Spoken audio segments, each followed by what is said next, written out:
My best friend asked me to be her maid of honor, but she had no idea I'd been sleeping with her fiancé for 2 years. Ashley squeezed my hands in her living room, eyes bright with wedding fever and champagne.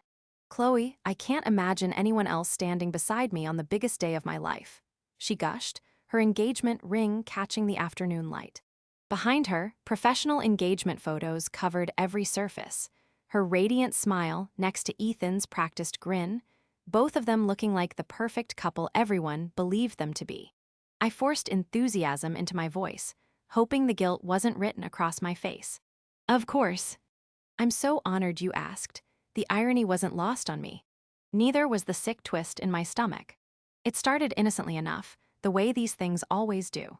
2 years ago, Ethan and I were paired together for Ashley's surprise birthday planning committee. She'd always been the type to love elaborate celebrations, and organizing a party for someone that detail-oriented required military precision. Late nights coordinating vendors and managing guest lists turned into lingering conversations over coffee that stretched well past midnight. That's when Ethan first confessed he felt trapped. He said Ashley had rushed their relationship, pushed for the engagement before he was ready, that he wasn't sure about marriage but couldn't disappoint her without looking like the bad guy. "She's already planning our whole future," he'd said, running stressed fingers through his dark hair. "Wedding venues, honeymoon destinations, how many kids we'll have and when."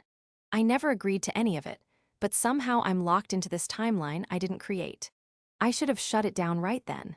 Should have told him to talk to Ashley about his concerns or break up with her if he wasn't committed. Instead, I offered comfort. I listened. I sympathized with his position while completely ignoring Ashley's. One thing led to another in his apartment while Ashley worked a double shift at Mercy Medical Center, saving lives while I destroyed her future. We told ourselves it was just stress relief, a one-time mistake born of too much wine and emotional vulnerability. 2 years later, we were still making that same mistake twice a week, sometimes 3, when Ashley's schedule was particularly demanding. The wedding planning began immediately after Ashley's birthday party. She dragged me to venue tour, cake tastings, dress fittings, floral consultations.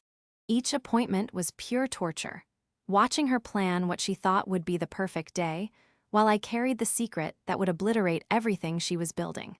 She'd get so excited about tiny details. The way the light would hit her dress during the ceremony, how the centerpieces would complement the bridesmaids' gowns, whether the band or DJ would create the right atmosphere for their first dance. She'd planned everything down to the color of the napkins, and every decision included a story about why it mattered to her and Ethan.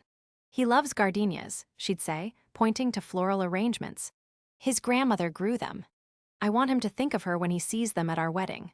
Meanwhile, Ethan would text me during these outings, simple messages like, "Missing you," or "Can't wait to see you tonight," that I'd delete before Ashley could notice. The guilt was eating me alive, but I couldn't seem to stop. Neither could he. The sex was incredible, which made everything worse.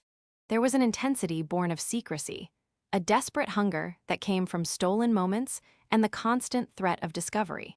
We'd meet at hotels across town, in his apartment when Ashley was working, occasionally at my place when we were certain she'd be busy for hours.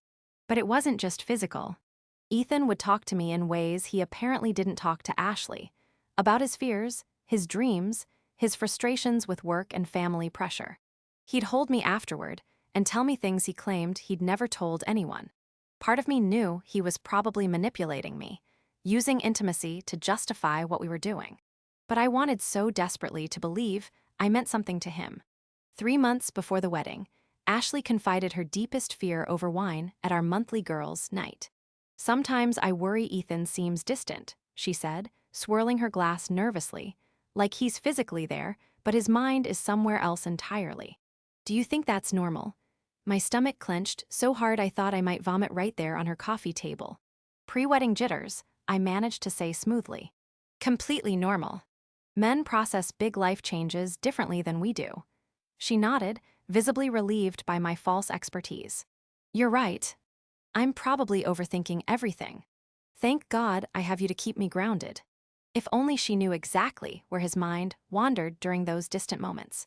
If only she knew that while she worried about wedding details, He was texting another woman. Me. The breaking point came on a Tuesday evening last week. Ashley called me at home, sobbing so hysterically I could barely understand her words. I found something in Ethan's car, she choked out between gasping breaths. My blood turned to ice. My hands started shaking so violently, I nearly dropped the phone. What did you find? I asked, though part of me already knew. A receipt from Aerie for lingerie, expensive stuff, in a size I've never worn in my life. The room started spinning. I remembered that shopping trip perfectly. Ethan buying me that black lace set I'd admired in the window.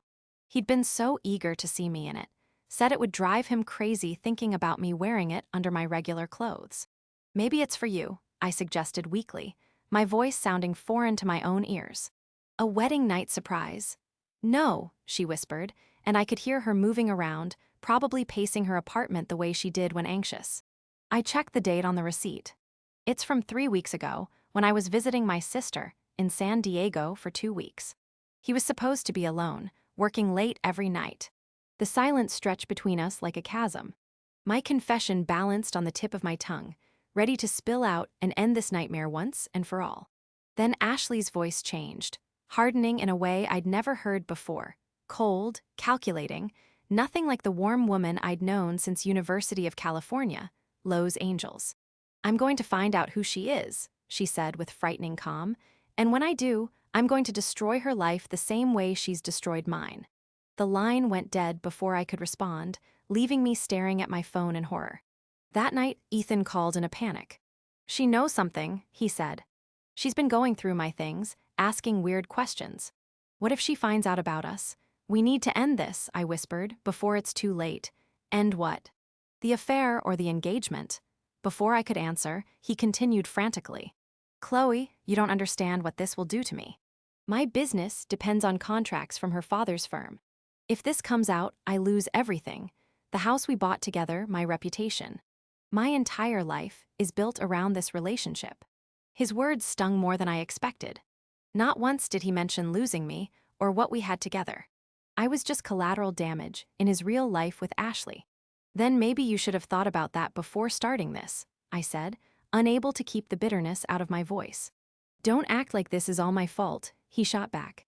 You were just as willing. You could have said no at any time, so could you. And for the record, you're the one who was engaged. You're the one who made commitments to her. We hung up on each other, both angry and scared and completely out of options. 10 minutes later, my doorbell rang. I looked at the clock. 9:47 p.m. Nobody visited me that late without calling first. I crept to the front window and peered through the blinds. My heart stopped. Ashley was standing on my porch, illuminated by the light from my front door, but something was wrong with the scene. She wasn't crying or agitated like I'd expect from someone who just discovered their fiancé's betrayal. Instead, she stood perfectly still, her face eerily calm in the darkness, almost predatory. She knew. I approached the door on trembling legs. Through the peephole, I could see Ashley's face clearly now. She was smiling, but it wasn't her usual warm expression. This smile was sharp, calculating. Chloe, she called through the door, her voice perfectly normal, almost cheerful. I know you're home. Your car's in the driveway, and I can see the lights on. We need to talk. I unlocked the door and opened it slowly, trying to keep my expression neutral. Hey, I said, stepping aside to let her in. Everything okay? You sounded upset on the phone earlier. Ashley walked past me into my living room, taking in the space like she was seeing it for the first time. She'd been here dozens of times before, but tonight she moved differently, more deliberately, like she was cataloging details. I've been thinking about our conversation, she said, settling onto my couch with that same unsettling smile. About the lingerie receipt and Ethan acting distant. I sat across from her in my armchair, maintaining as much distance as possible. Did you talk to him about it? Oh, yes. We had a very interesting conversation. She crossed her legs and leaned back, completely relaxed. He insists the lingerie was meant as a surprise for me. A very expensive surprise, apparently. Agent provocateur. Do you know that brand, Chloe? My mouth went dry. I think I've heard of it. It's quite luxurious. The set he bought costs more than most people spend on an entire wardrobe. Black lace. Very sexy. Very specific sizing. Her eyes never left my face. Size 34C, which is interesting because I'm a 36B. The room felt like it was closing in around me. Ashley knew my bra size. We shopped together countless times, shared dressing rooms, borrowed each other's clothes in University of California, Los Angeles. Maybe he guessed wrong, I suggested weakly.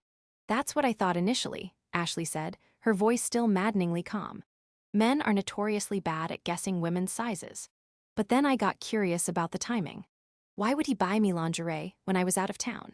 Why not wait until I got back so we could enjoy it together? She reached into her purse and pulled out her phone, scrolling through something. So I started thinking about what Ethan was doing while I was in San Diego. And then I remembered you helped him with some work project that week, something about client presentations. You spent quite a bit of time together, didn't you? My heart was hammering so hard, I was sure she could hear it. We worked on a few proposals together. Nothing major. At his apartment sometimes and his office. She nodded like she was processing this information. And you mentioned he seemed stressed about the wedding. It was nice of you to help him work through those feelings. The way she said it made my skin crawl. There was no accusation in her tone, nothing I could point to as evidence that she knew the truth. But somehow, her calm politeness was more terrifying than any angry confrontation would have been. Ashley, what's this really about? I asked, trying to regain some control of the conversation. I told you. I'm trying to understand why my fiancé bought lingerie in another woman's size when I was out of town. She tilted her head slightly, studying my face. Unless you have some insight that might help me figure this out. This was it, my chance to confess, to end the charade before it got worse. The words were right there, begging to be spoken. Instead, I heard myself saying, maybe he was buying it for someone else to give to you. Like maybe he asked his sister or a female friend to help him pick something out. It was a ridiculous explanation, and we both knew it. But Ashley just nodded thoughtfully. That's an interesting theory, although it doesn't explain why he was so nervous when I asked about it, or why he couldn't seem to remember where he'd hidden this alleged surprise. She stood up suddenly, smoothing down her skirt. Well, I should let you get some sleep. I just wanted to run this by you, get your perspective as someone who knows both of us so well. She headed toward the door, then paused and turned back. Oh, Chloe, I'm hiring a private investigator from Sterling Investigations tomorrow, just to put my mind at ease. You understand? If Ethan is innocent, there's nothing to worry about. But if someone is lying to me, she shrugged, her smile turning genuinely cold for the first time, well, I suppose we'll cross that bridge when we come to it. After she left, I immediately called Ethan back. He answered on the first ring. What did she want? He demanded. She knows, I said flatly. Maybe not the details yet, but she knows something is wrong. And Ethan, she's hiring a private investigator from Sterling Investigations. The silence on the other end stretched so long I thought the call had dropped. Ethan, I'm here. I'm just processing. Chloe, if they start investigating, they're going to find everything. Hotel receipts, restaurant charges, probably photos of us together. I know. We need to stay away from each other until this blows over. No contact, no meetings, nothing that could be misconstrued. And what if it doesn't blow over? What if she finds evidence? Then we deny everything. Say it's all circumstantial, that we were just working together, and someone's jumping to conclusions. I couldn't believe what I was hearing. Ethan, you want to lie to her face even if she has proof. What choice do we have? His voice was getting desperate now. Chloe, you don't understand what this will do to me. If this comes out, I lose everything. My business depends on contracts from Ashley's father's firm. My reputation in this town, the house we bought together. My entire life is built around this relationship. His words stung more than I expected. Not once did he mention losing me or what we had together. I was just collateral damage in his real life with Ashley. Then maybe you should have thought about that before starting this affair, I said, unable to keep the bitterness out of my voice. Don't act like this is all my fault, he shot back. You were just as willing. You could have said no at any time, so could you. And for the record, you're the one who was engaged. You're the one who made commitments to her. You knew I was engaged when this started. Yes. And that makes me a terrible person. But it doesn't make you any less responsible for your choices. We hung up on each other, both angry and scared and completely out of options. The next few days passed in agonizing slow motion. Every phone call, every text message, every unexpected noise made me jump. I kept expecting Ashley to call with accusations or demand answers. Instead, I got normal texts about wedding planning, updates about the florist, questions about the bachelorette party itinerary. The normalcy was somehow worse than a confrontation would have been. It felt like she was playing with me, letting me squirm while she gathered evidence. On Thursday, she texted asking if I wanted to grab lunch on Saturday, just the two of us, to discuss some last-minute wedding details. I agreed because refusing would have been suspicious, but every instinct told me it was a trap. I barely slept Friday night. By Saturday morning, I'd worked myself into such a state of anxiety that I considered calling in sick, but I knew that would only delay the inevitable. We met at the Daily Grind Cafe, a small cafe downtown where we'd shared countless conversations over the years. Ashley was already seated when I arrived, looking perfectly put together in a cream-colored blouse and dark jeans. She smiled and waved me over like nothing had changed. "Chloe, perfect timing. I just ordered for both of us." I slid into the seat across from her, trying to read her expression. "Thanks. What did you want to discuss about the wedding?" "Actually," she said, leaning forward slightly, "I wanted to update you on something. Remember how I mentioned hiring a private investigator?" My stomach dropped. "Did you go through with it?" "Oh, yes. A very thorough gentleman, a former lapped detective with an excellent reputation from Sterling Investigations." She sipped her coffee calmly. "He's been following Ethan for 3 days now." The cafe suddenly felt stifling. I could barely breathe. And, well, the good news is that Ethan hasn't been meeting with any mysterious women this week. His schedule has been remarkably predictable: work, gym, home. Very responsible behavior for a man about to be married. I felt a tiny spark of relief, quickly extinguished by her next words. Of course, the investigator also pulled Ethan's credit card records for the past 6 months with a court order. It's amazing what information becomes available. My hands started trembling. I clasped them in my lap, hoping she wouldn't notice. Turns out Ethan has been quite busy. Hotel rooms charged to his personal card on days when he told me he was working late. Expensive dinners at restaurants we've never been to together. Flower deliveries to an address that isn't our home or his office. She reached into her purse and pulled out a manila folder, setting it on the table between us. Care to guess whose address those flowers were delivered to? I stared at the folder, knowing my address was written somewhere inside it, along with God knows what other evidence of our affair. "Ashley, the investigator also pulled phone records," she continued, as if I hadn't spoken. "Very interesting patterns of communication. Daily calls and texts between Ethan and a number that turned out to be registered to someone very close to me." She opened the folder and pulled out several printed pages, spreading them across the table like playing cards. Phone records with numbers highlighted in yellow, credit card statements with hotel charges circled in red, photos that must have been taken weeks ago, before we'd started being careful. One photo showed Ethan and me walking out of a hotel together. Another captured us kissing in the parking lot of a restaurant across town. A third showed me leaving his apartment building at 7:00 a.m. on a Tuesday when Ashley thought I was at a yoga class. 2 years, Ashley said quietly, her composure finally starting to crack. "The records go back 2 years. 2 years of lies, Chloe. 2 years of planning my future with a man who was sleeping with my best friend."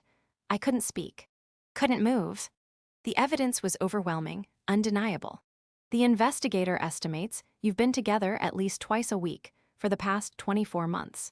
Hotel rooms, his apartment, your place, even a weekend getaway to the Willows Inn, a charming bed and breakfast in Napa Valley that I suggested for our honeymoon." That detail hit me like a physical blow. Ethan had taken me to the place Ashley had chosen for their honeymoon. The casual cruelty of it was breathtaking. "Say something," Ashley demanded, her voice finally showing emotion. "Explain this to me. Help me understand how my best friend could do this to me." I looked up at her face and saw years of friendship crumbling in real time. The Ashley I'd known since University of California, Los Angeles, was disappearing, replaced by someone harder, someone who'd been betrayed in the worst possible way. "I'm sorry," I whispered. It was inadequate, pathetic, but it was all I had. You're sorry. Her voice rose slightly, drawing glances from other cafe patrons. That's it. 2 years of sleeping with my fiancé, and you're sorry. Ashley, please let me explain. Explain what? How you comforted me when I worried about Ethan being distant, knowing exactly why he was pulling away. How you helped me plan a wedding to a man you were sleeping with. How you stood there and smiled while I picked out my dress, knowing you were going to be wearing white lace under yours when you slept with him the night before my wedding. Each word was like a slap. I deserved every one of them. It wasn't supposed to happen, I said desperately. It just evolved. We tried to stop, but what? But you couldn't keep your hands off each other. But my feelings didn't matter. But destroying my life was worth a few good orgasms. The people at nearby tables were definitely staring now. Ashley didn't seem to care. I never meant to hurt you, I said, tears starting to fall. You never meant to get caught, she corrected. There's a difference, she was right. If I truly cared about not hurting her, I would have ended things after the first time. Instead, I'd gotten addicted to the thrill, to feeling chosen over someone else, to having something that was supposed to be hers. What are you going to do? I asked. Ashley gathered up the photos and papers, sliding them back into the folder with methodical precision. First, I'm going to confront Ethan, show him all of this evidence, and watch him try to lie his way out of it. Then I'm going to call off the wedding, obviously. Cancel the venue, the flowers, the photographer, inform all our guests that the bride's maid of honor was sleeping with the groom. My face burned with shame. The thought of everyone knowing, of becoming the cautionary tale people would whisper about at future weddings, was almost unbearable. Then Ashley continued, I'm going to sue you for alienation of affection. It's an old law, but it's still on the books in this state. You can be held financially responsible for destroying my relationship. I'd never heard of such a thing, but I didn't doubt she'd researched it thoroughly. And Ethan, I asked. Ethan is going to lose everything, she said with cold satisfaction. His business depends on contracts from my father's construction firm, Sterling Builders. Those contracts have morality clauses. When Daddy finds out that his future son-in-law was cheating with my maid of honor, Ethan will never work in this industry again. She stood up, slinging her purse over her shoulder. I loved you like a sister, she said quietly. I trusted you with everything, my fears, my dreams, my secrets. I would have done anything for you. Ashley, I don't, she held up a hand to stop me. Don't apologize again. Don't make excuses. Just stay away from me, both of you. And if I ever see you at any event where I'm present, I will make sure everyone knows exactly what kind of person you are. She left me sitting there, surrounded by the wreckage of our friendship, drowning in guilt and shame. I called Ethan as soon as I got home, my hands shaking so badly I could barely dial. She has everything, I said when he answered. Photos, credit card records, phone logs, 2 years' worth of evidence. Damn it, I heard him moving around, probably pacing. Okay, we need to get our stories straight. We say it was just a few times, not ongoing. We say it meant nothing, that we both regret it. Ethan, did you hear me? She has photos of us, hotel receipts. This isn't something we can minimize or explain away. Then, what do you want me to do? He shouted. Confess everything and let her destroy both our lives. She's going to destroy them anyway. At least if we're honest. Honest about what? That we've been lying to her for 2 years. That we're both terrible people. How does that help anyone? I realized then that Ethan was never going to take responsibility for what we'd done. He was going to fight it, minimize it, blame circumstances and stress and anything except his own choices. I can't do this anymore, I said quietly. Can't do what? Lie. Pretend. Act like we're the victims here. I took a deep breath. I'm going to call Ashley and tell her everything. The truth about how it started, how long it's been going on, how sorry I am. Chloe, no. That's exactly what she wants. If you confess everything, she'll use it against us in court. Let her. I deserve whatever consequences come from this. I don't, he said coldly. I won't let you destroy my life because you want to ease your conscience. The line went dead. 20 minutes later, my phone buzzed with a text from an unknown number. If you contact Ashley or admit to anything, I will deny everything and claim you're obsessed with me. I have evidence that you initiated contact multiple times. Don't test me. I stared at the message in disbelief. Ethan was threatening me, trying to rewrite history to make me the pursuer and himself the victim. After 2 years of telling me he loved me, of saying I was the only person who understood him, he was ready to throw me under the bus to save himself. That's when I made my decision. I called Ashley's number, not expecting her to answer. She picked up on the third ring. "What do you want, Chloe?" "To tell you the truth. All of it." Without excuses or minimization. "I already know the truth. I have evidence, you have facts. You don't have the story behind them. You don't know how it started, or why it continued, or how many times I wanted to tell you, but couldn't find the courage." Ashley was quiet for a long moment. "Fine," she said finally. "You have one chance. Come to my apartment now. And Chloe, if you lie to me about anything, if I find out later that you held back even the smallest detail, I will make sure you regret it for the rest of your life." An hour later, I sat in Ashley's living room, surrounded by the engagement photos I'd helped arrange, the wedding planning binders I'd contributed to, the evidence of a life I'd helped destroy. Ashley sat across from me, her face impassive, waiting. I told her everything. How Ethan had seemed vulnerable and conflicted during the birthday planning. How I'd offered support that turned into emotional intimacy that turned into physical betrayal. How we justified it as temporary, then as inevitable, then as something we couldn't control. I told her about the hotels, the lies we'd told to create time together, the close calls when we'd almost been caught. I told her about the guilt that ate at me daily, and the addiction to secrecy that kept me coming back for more. I told her about every conversation where Ethan had expressed doubts about their relationship, every time he'd compared her unfavorably to me, every moment when he'd made me feel like I was special enough to risk everything for. And I told her about the recent weeks when the weight of deception had become unbearable, but the fear of consequences had kept me silent. Through it all, Ashley just listened, her expression never changing. When I finished, she was quiet for several minutes. "Do you love him?" she asked finally. The question caught me off guard. I thought I did. But I think I was just addicted to being chosen over someone else, to feeling special and wanted and important. "And you think he loves you?" I thought about Ethan's threat, his willingness to destroy me to protect himself. "No, I don't think he's capable of loving anyone more than he loves himself." Ashley nodded, like this confirmed something she'd suspected. "He called me 20 minutes ago," she said. "Told me you've been obsessed with him, that you pursued him relentlessly, until he gave in a few times out of pity. He claims you're trying to frame him because he rejected you." My stomach dropped. Ethan had followed through on his threat. "That's not true," I said desperately. "Ashley, I know I have no credibility left, but that's not how it happened." "I know," she said simply. "You do, Chloe. I've known Ethan for 3 years. I've seen how he operates when he wants something. He's charming and persistent, and very good at making people feel special. That story he told me, it doesn't match the man I know." She pulled out her phone and played a recording. Ethan's voice filled the room, explaining how I'd seduced him, how he'd tried to stay faithful but eventually succumbed to my advances. "I recorded the call," Ashley said, "because I knew he would try to rewrite history, and because I wanted to hear how he'd throw you under the bus to save himself." "Why are you telling me this?" "Because, despite everything you've done, you're sitting here taking responsibility for your choices. He's trying to make himself the victim." She turned off the recording. "You're both terrible people who betrayed someone who loved you, but at least you're being honest about it." Ashley stood up and walked to the window, looking out at the street below. "The wedding is off, obviously. I've already started making calls. The venue, the caterer, the photographer.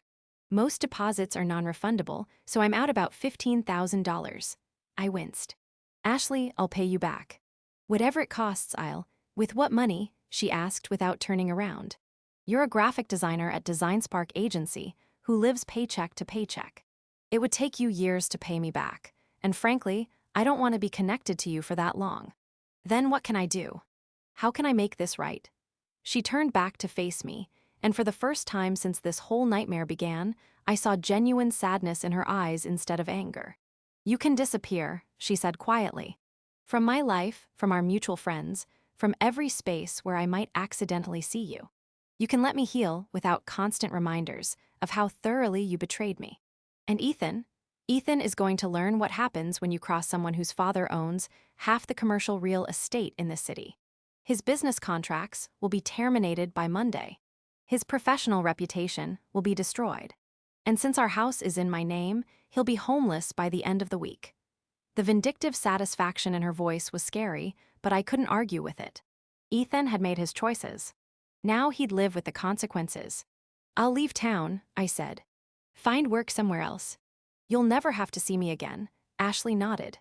Good. Pack everything you can't live without. Leave everything else behind. Start over somewhere far away and try to become a better person than you are right now. I stood to leave, then paused at the door. For what it's worth, I said, Ethan doesn't deserve you. He never did. You're going to find someone who loves you completely, who would never risk losing you for anyone or anything. And you're going to be happier than you ever would have been with him. I know, Ashley said. But it doesn't undo what you did to me. I know. I'm sorry isn't enough, but I need you to know that I am sorry and ashamed and completely aware that I destroyed the best friendship I've ever had for something that was never real. She didn't respond. I let myself out and never saw her again. I quit my job the next Monday and moved to Seattle within 2 weeks. I left most of my furniture, took only clothes and personal items that fit in my car. Starting over at 31 was terrifying, but it felt like the only path toward redemption. For the first 6 months, I barely functioned. The guilt was overwhelming, the loneliness crushing.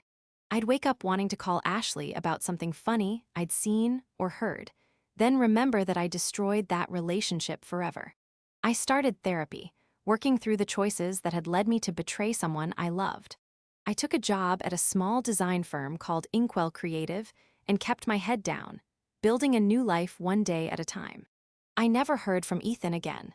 Through mutual acquaintances back home, I learned that Ashley's father had indeed blacklisted him from the construction industry. He'd moved back to his hometown and was working for his uncle's small contracting business, Reliable Renovations. His reputation never recovered. 18 months after I left, I received a text from an unknown number. I'm getting married next month to someone who deserves honesty. Thought you should know, I found my happy ending. I knew it was Ashley. I wrote and deleted a dozen responses before settling on, I'm genuinely happy for you. You deserve every happiness. She never replied, but I didn't expect her to. 3 years later, I'm still in Seattle. I have a good job, a small circle of friends who don't know my history, and a quiet life that feels honest in a way my old life never did. I date occasionally, but carefully. Trust is something I'm still learning to give and receive again. Sometimes, I wonder what would have happened if I'd never agreed to help plan Ashley's birthday party. If Ethan and I had never been thrown together, never developed that initial connection that grew into something destructive. But I know that line of thinking is useless. We made choices. I made choices. And those choices had consequences that rippled through multiple lives. I think about Ashley often, especially on what would have been her wedding day. I hope she's happy. I hope she found someone who loves her completely. And honestly, I hope she has the life she planned, just with a different man standing beside her. As for me, I'm learning to live with the weight of what I did. Some days are harder than others. Some days the guilt is so overwhelming I can barely function, but most days I'm grateful for the chance to start over, to try to be better than I was. I'll never forgive myself for betraying Ashley, but I'm slowly learning to forgive myself for being human, for making catastrophic mistakes, for choosing poorly when I should have chosen better. It's not redemption, I'm not sure I deserve that, but it's something. And sometimes that's enough. The hardest lesson I learned is that some betrayals can't be undone, only lived with. Some friendships can't be repaired, only mourned. And some mistakes are so fundamental that they change who you are forever. I'm not the same person who agreed to be Ashley's maid of honor while sleeping with her fiancé. I hope I'm better. I'm certainly more honest, more aware of the weight of my choices and their impact on others. And if I've learned anything from this experience, it's that secrets are corrosive. They eat away at everything good until only lies and justifications remain. Truth is painful, devastating, life-altering, but it's also the only foundation on which anything real can be built. I told the truth too late to save my friendship with Ashley, but it wasn't too late to save myself from becoming someone I couldn't live with. That has to be enough.